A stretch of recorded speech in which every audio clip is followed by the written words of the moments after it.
Inilah bisikan hati untukmu yang tersayang.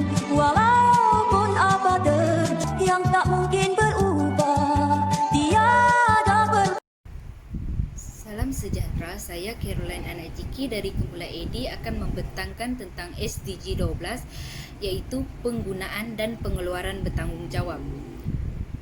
Pada 2001 hingga 2015, negara-negara membangun perlu mencapai 8 matlamat Pembangunan Milenium (MDG). Sebelum MDG tamat tempoh, Persatuan Bangsa-Bangsa Bersatu telah mengadakan satu konsultasi untuk merangka satu visi global bagi merangka pembangunan selepas 2015 dan wujudlah Sustainable Development Goal (SDG).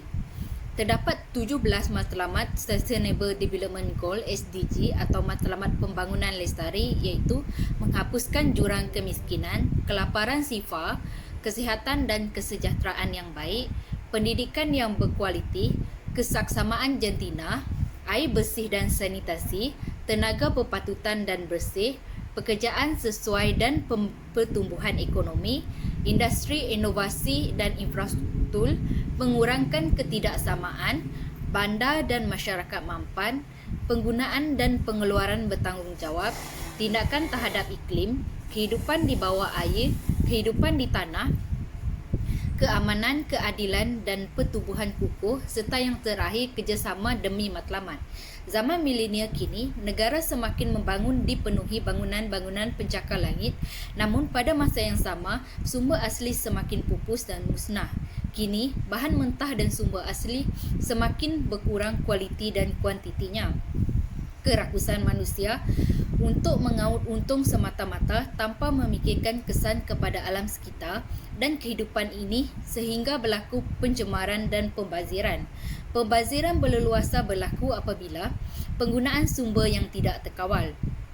Manakala pencemaran berlaku sama ada disebabkan faktor semula jadi atau manusia. Contohnya, manusia mencemari air hingga alam semula jadi tidak mampu untuk mengitar semula dan membersihkan air sungai dan tasik. Contoh terdekat berlaku di Malaysia pada tahun 2019. Terjadi kes menggemparkan iaitu pencemaran sisa tosik di Pasir Gudang. Hal ini kerana pembuangan sisa kilang secara berleluasa ke dalam sungai sewenang-wenangnya oleh pihak yang tidak bertanggungjawab. Angkara perbuatan tidak berhati perut ini, pelajar sekolah dan penduduk setempat menjadi mangsa. Pada masa yang sama, fenomena kemusnahan hutan di seluruh dunia meningkat dari semasa ke semasa dan keadaan ini sangat membimbangkan. Oleh itu, pengurusan yang mampan dan penggunaan sumber semula jadi yang lebih cekap amatlah penting. Dalam SDG 12 menyatakan tentang penggunaan dan pengeluaran bertanggungjawab. Pada masa kini, penggunaan bahan semula jadi semakin meningkat. Jadi, sesebuah negara haruslah bijak untuk terus menanangani cabaran untuk membendung pencemaran alam sekitar. Perkara ini penting untuk menjaga sumber alam dan menjamin kualiti bumi yang baik. Oleh itu, pengguna yang bertanggungjawab dalam memastikan penggunaan dan pengeluaran lestari hendaklah menggunakan barangan dan penghematan untuk memenuhi keperluan asas ke arah mencapai kualiti hidup yang lebih baik. Pada masa yang sama, meminimumkan penggunaan sumber asli, bahan toksik dan pengeluaran buangan dan bahan pencemaran supaya tidak menggugat keperluan generasi pada masa akan datang. Amalan penggunaan lestari merupakan satu konsep yang amat mudah untuk dipraktikalkan oleh golongan pengguna. Pengamalan ciri-ciri ini bukan saja dapat menyumbang ke arah persekitaran yang lebih sihat dan pengekalan alam, malah mampu menjimatkan pembelanjaan.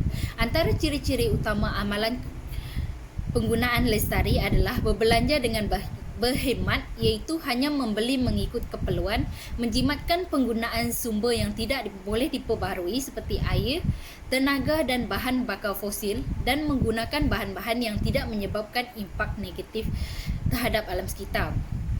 Kita haruslah memikirkan nasib generasi penerus yang akan mendiami bumi pinjaman ini di masa akan datang. Lumrahnya, setiap kejadian dan kehidupan di atas bumi saling memerlukan antara satu sama lain bagi memastikan kitaran semula jadi seimbang. Manusia pada zaman teknologi kini terlalu sibuk mengejar kemodenan dan keselesaan hidup, hampir alpa terhadap tanggungjawab dalam memastikan flora dan fauna sentiasa terpelihara dari ancaman tamak halauba. Alangkah sayangnya jika alam yang menghijau ini terus dinodai tanpa sekelumit rasa bersalah, sedangkan kita sepatutnya mengurus dan mentadbirnya dengan baik agar tidak berlaku pembaziran dan eksploitasi terhadap sumber-sumber tersebut.